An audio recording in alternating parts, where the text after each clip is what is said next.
Hello everyone, this is NainaMD Beverly Hills. Welcome to my show, Fusion of Science and Beauty. As you know, my passion is for anti-aging and regenerative medicine. And a whole lot of that encompasses what you eat, fitness, is all part of that integrative medicine. Today I have a guest and he's phenomenal because not only is he going to talk to us about fitness, but he's also going to talk to us about the importance of diet. A lot of times, we think exercise is the answer all. And he is going to give us a viewpoint where it's not just all about the fitness part of it, but a lot of it is the diet part of it. So his name is Greg Warlow. Greg, right. I'm so glad you come to my show today because not only are you're a fitness trainer, but you've been a firefighter. That's right. Okay. That's right. So do you have to pass a certain level of fitness to be a firefighter, first of all? You do. Initially, you do have to pass, and it's fairly rigorous, the fitness That's what I test. heard. And now after that, there is no subsequent test. Okay. So over time, people tend to, normally they would gain weight, and firefighters are no different. So a lot of the people do tend to gain not weight. be as fit as when they started, in Exactly, other words. exactly. Okay, what did we were just talking a little bit before the show, and I kind of asked, how have you stayed so fit? How have you gone from like the firefighting portion of it? Give us a little bit about your background, Sure. Because I'm just curious, like how you've been able to stay fit all these years, even Sure. under stressful situations, Yes. right? Well, number one, I would say consistency. I remember the last 6 years in the fire department where I was a captain. Yeah. Out of 6 years, I missed 6 workouts. Now that's pretty good. And I keep a detailed So training. how many, are they workout like every day? Or? Well, we would work every third day. Okay. And now in addition to that, I would work out at the gym or home as well. But I'm just saying that at work, where the facilities are there and the time is there, providing we don't have a fire call, Right. obviously. Yeah. That's how consistent I was, and that's what I tell people, is that you have to be consistent in your approach. You can't work out haphazardly and expect good results. Got it. Now, when I did start exercising, it was in 1979, so it was actually 6 years prior to the fire service. So I've always been interested in fitness. I was physically fit in high school, but then I really ramped it up when I was 19.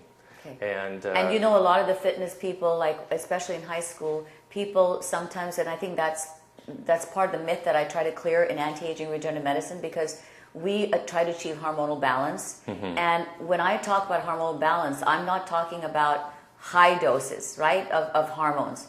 So a lot of times to get that muscle and so forth, even in high school, right, people start using higher doses than they should be of these hormones that that technically are supposed to build muscle, like testosterone derivative. They're called anabolic steroids. Yes. And a lot of that myth has been that anti-aging physicians and regenerative physicians are like that. And what I want to talk about is that no, that's not at all.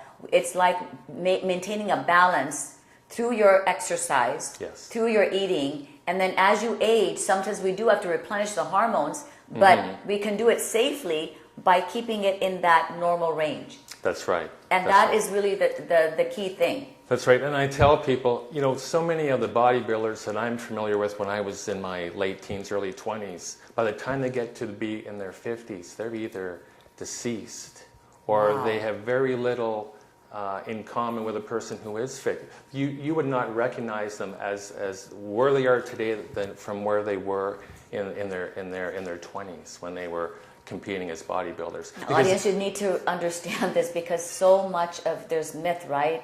People look up. I mean, I can't tell you how many of my friends say, "I wish I looked like that," and they're just get depressed because they're just like want to be this person. That what you're also saying is that that's not the healthy state to be in, right? No, absolutely. And the yo-yo dieting that goes on. A lot of these guys will gain 50 or 60 pounds, then diet down for a contest, and you do that repetitively. That's not healthy. Yeah.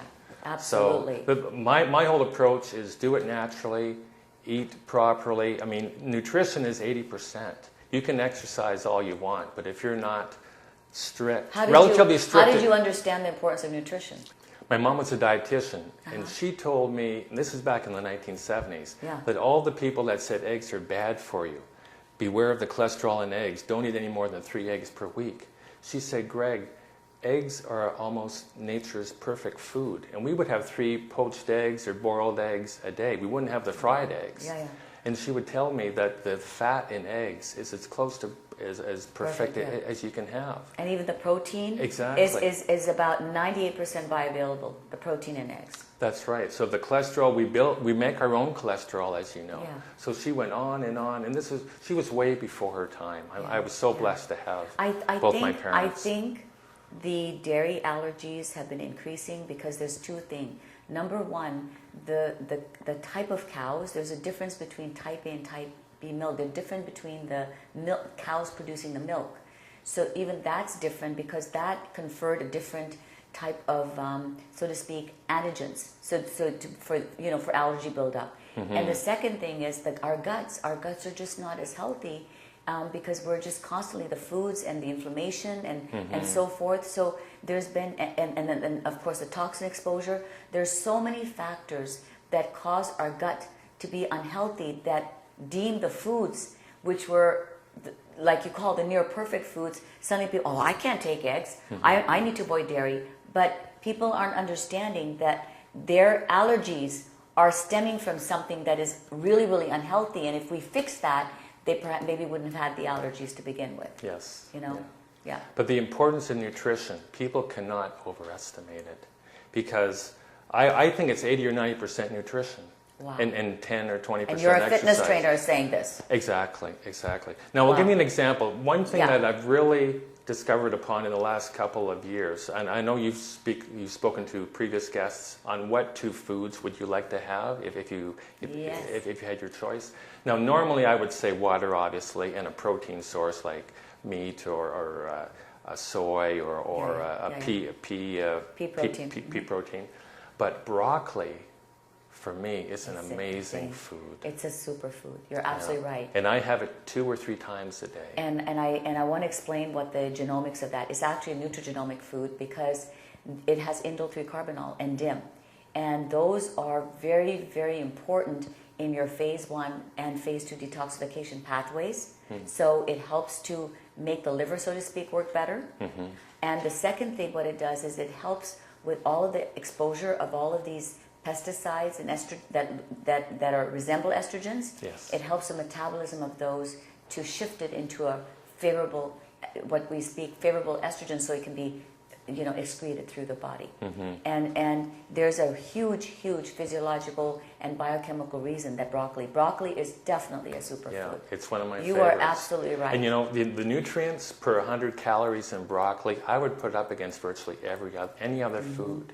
You're on the planet. So spinach, I take obviously asparagus, but with every protein source, I try to have broccoli or some other green. Well, asparagus and celery increase testosterone levels naturally. So that's probably why maybe your body wants to have asparagus or whatever. But asparagus is also an amazing. Sometimes people have the enzyme where they can't break it down, so there's a foul-smelling odor in their urine. But most of the time people have no problem, and I absolutely agree with you. I think asparagus, I think broccoli. Yes. I also think celery and cilantro. Cilantro is an amazing herb that just helps to detox. So why is it that people are not, especially in bodybuilding and fitness, why is the emphasis not so much on vegetables and it's much more on all the time on protein?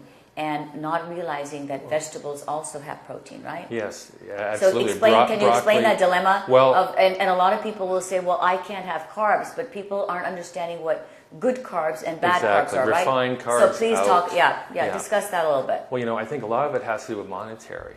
That how much money is there for people to sell broccoli? Probably not that much. But in terms of meats, I mean, it's not really good of me to say, but it's true. You know how the economic engine drives a lot of consumer demand. So, and I know the pharmaceutical companies, they don't make money. If people were all healthy, they wouldn't make money. Yeah. Right? Would you say? So tell me, for example, what you do how did you stay fit? How do you stay fit? What is your exercise regimen? Well, I'll give you an example. 3 days a week I go to the gym and I do weights. And I do cardio to start, 30 minutes of cardio. And within that 30 minutes, I do what's called a Sprint 8 format. And this is derived from Phil Campbell. He's an author, and I've met him at a couple of trade shows. And what I normally do is I'll do a warm-up for 2 minutes on a relatively low tension on a bike or elliptical trainer. And then I'll do 30 seconds all out, as hard as I can at the highest tension. And then I do a minute and a half of recovery. So that would be one cycle of 2 minutes. And I do 8 of those. So that takes me to 16 minutes, plus the 2 initially, which is 18 minutes. Right. And then I do another 12 minutes of a moderate pace. And Phil Campbell found that this type of interval training, which you've heard of, stimulates your adrenal gland and testosterone levels. Yeah. So that's really, again, ramped up my cardio. I really enjoy it, to go all out for 30 seconds, and I do it 8 times. So I'll do the cardio as a warm-up for my overall body for 30 minutes. I'm going to just interrupt you for a minute. Do you feel you have to, like, you know how like people go to the gym and then they just have to, like, they come back and they say, I need to like totally exhaust myself at the gym. Do you feel like when, like, people who, like, let's say would maintain a very high intensity level for a sustained 20 minutes, for example, is that just as good, or what is your feelings about that? Well, I think it's a good idea to cycle your workouts. Yeah. So a high-intensity interval training done once or twice a week, combined with a lower intensity, perhaps longer training session, I think is the best. Gives So you in the other words, best of both worlds. what do you think about high intensity? Like, you know, where people are like just kickboxing through like really intense, or just really high intense for sustained 20, 30, 40, 50 minutes. I think it's excellent, but again, I wouldn't do it every day. Yeah. You're going to burn out. Because it has an effect on the adrenals, right? That's right. Yeah, that's what I thought. That's right. Yeah. So Yeah. it is very effective, but it's not something you could do every day. So I would say say Tuesdays and Fridays do that, and the other days do a moderate cardio with core, let's say, which is obviously your stomach and abs. Otherwise, you're not going to be able to recover, right? Exactly. It's all a matter of stimulating growth, but then allowing that growth to happen. What's your website called? My website is haveabodyhalfyourage.com. Haveabodyhalfyourage.com. And we'll be right back with more amazing tips on exercise and fitness. NainaMD, Fusion of Science and Beauty, right here in Beverly Hills.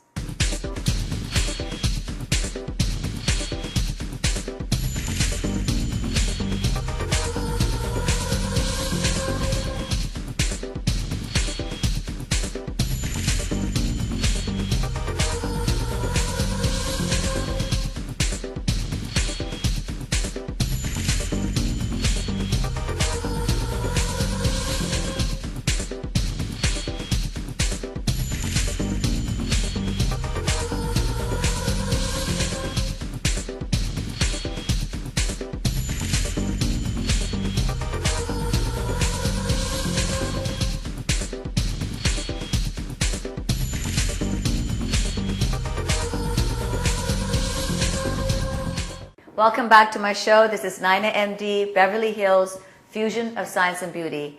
And I have my guest, Greg Warlow, who's discussing fitness and exercise. And we all know how important that is. Welcome back, Greg. Thank you. So we were talking about, you know, really, diet is a really important part of it, integral part of it, and what you're doing to stay fit. Yes. Tell me, is it really important to be in the gym? And like everyone says, like 3 times a week, or people try to do 5 or 6 days a week. What else can you do? Let's say somebody can't just make it into the gym. Sure. They've got a lifestyle where they're like, they're traveling all the time, or they're just not able to do it. They've got children, they've got, you know, all these demands on them. Yes. And they're not able. What advice do you give those people that cannot make it into the gym? Okay, well, I will give you an example of what I did, and you were talking about the stair work that you do. 3 days a week I go to the gym. 3 days a week I do core and cardio near home. Now, I'll go to a metro station here in Los Angeles, and I will run the stairs outside of the metro station. There's 68 stairs. So I run up and I run and I walk down, run up, walk down. That goes on for 30 minutes. Wow. And I can't tell you how many people, as they're going down the escalator, will say, "Good job, man, good job."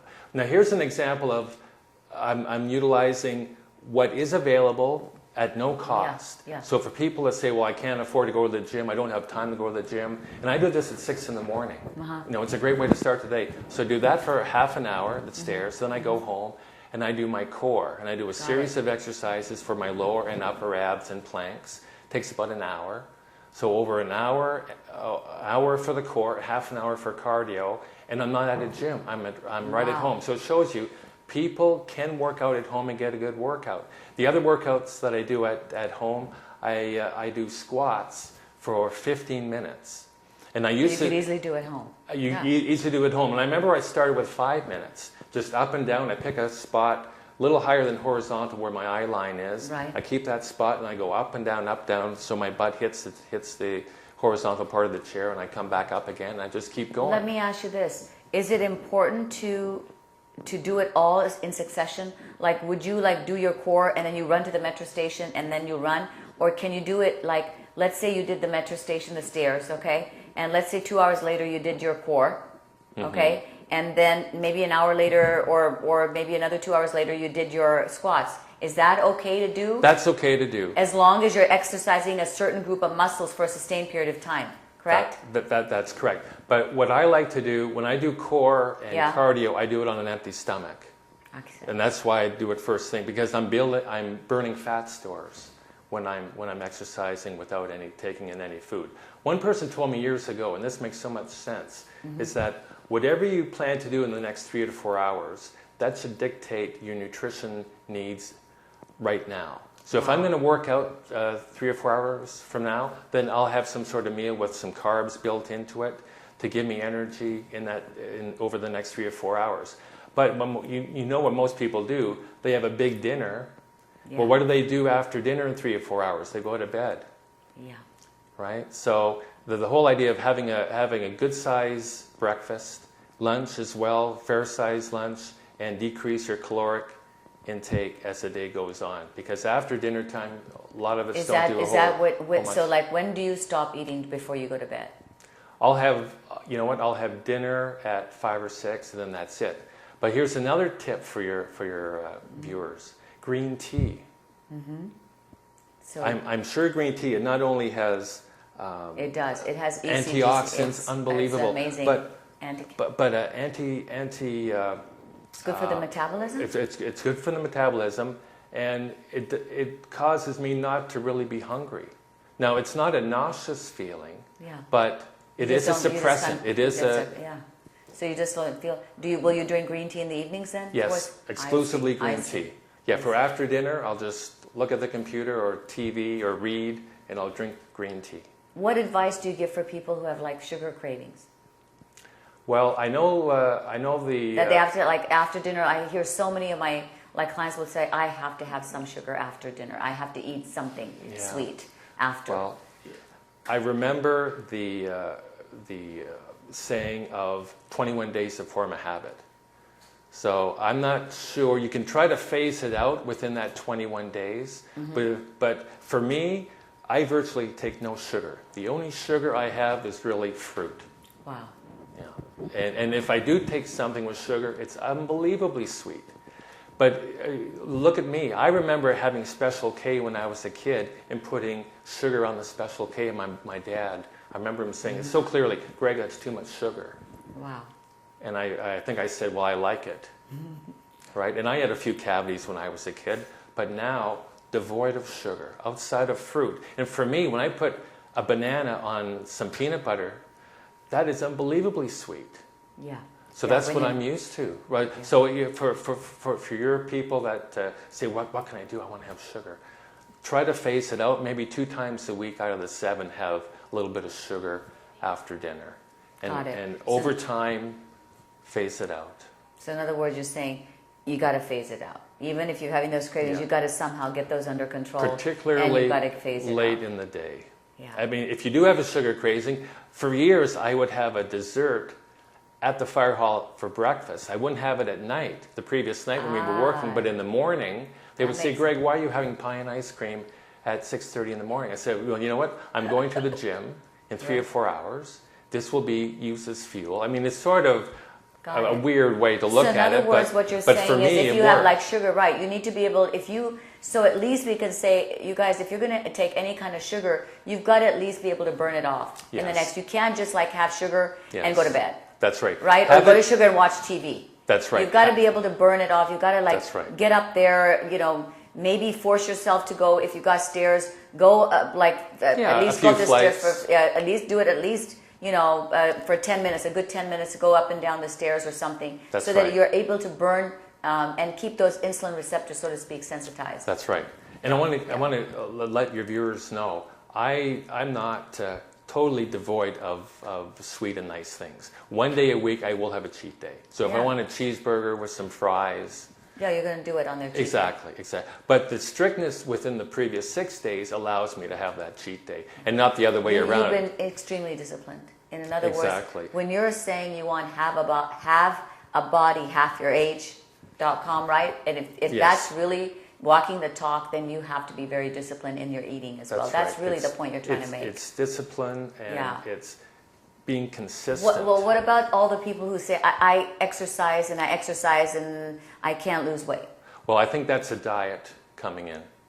Because again, if I tell people, if they ran the stairs with me and did the core and had broccoli 2 or 3 times a day with a protein, obviously, they would lose weight. I've lost weight in the last 2 years. We were talking about the in-body test.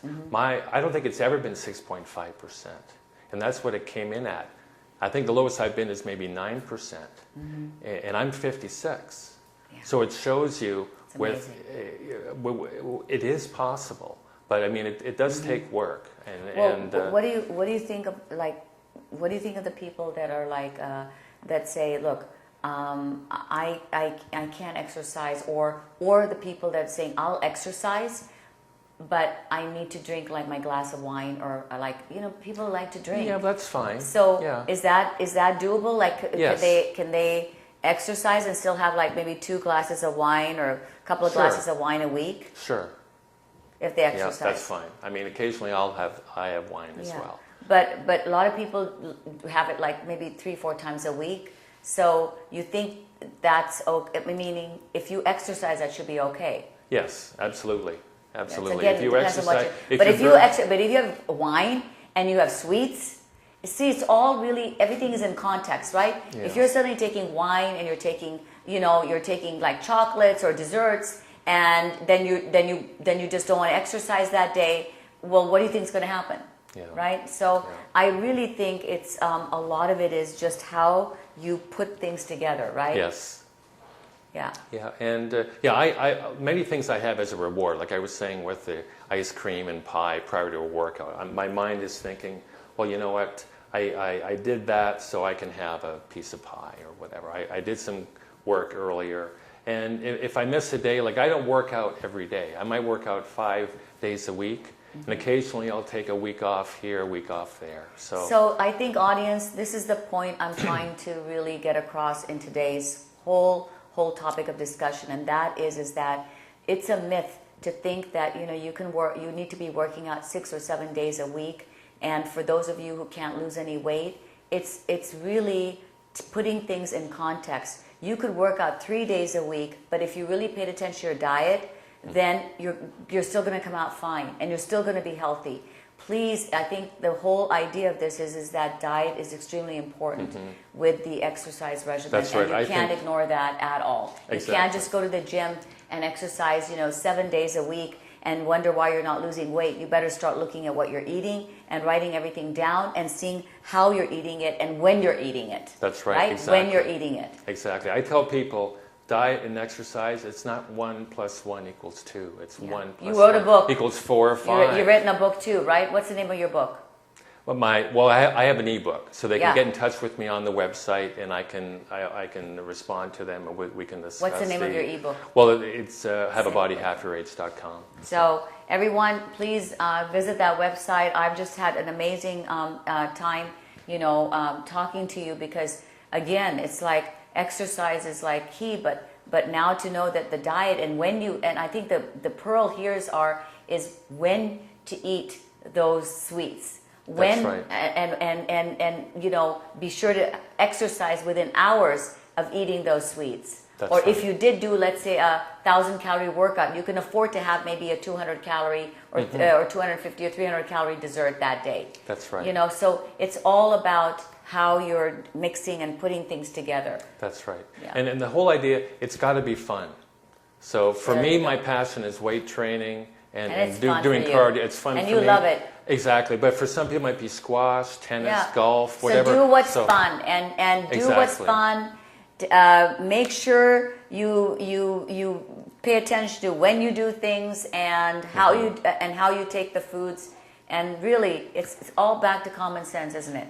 Exactly. Exactly. So your website is haveabody.halfyourage.com. That's right. You can hit me up also at www.NainaMD.com. That's NainaMD.com. I've so much enjoyed having you Likewise. as a guest. Thank you for having me. And thank you for all the work you do. by the way, I still have to ask him, how much water you do drink? I drink, I would say 100. Well, 100 ounces. Yeah, 8 to 10 liters. That's a lot of water. I Make mean, sure, everyone, yeah. you're drinking lots of water.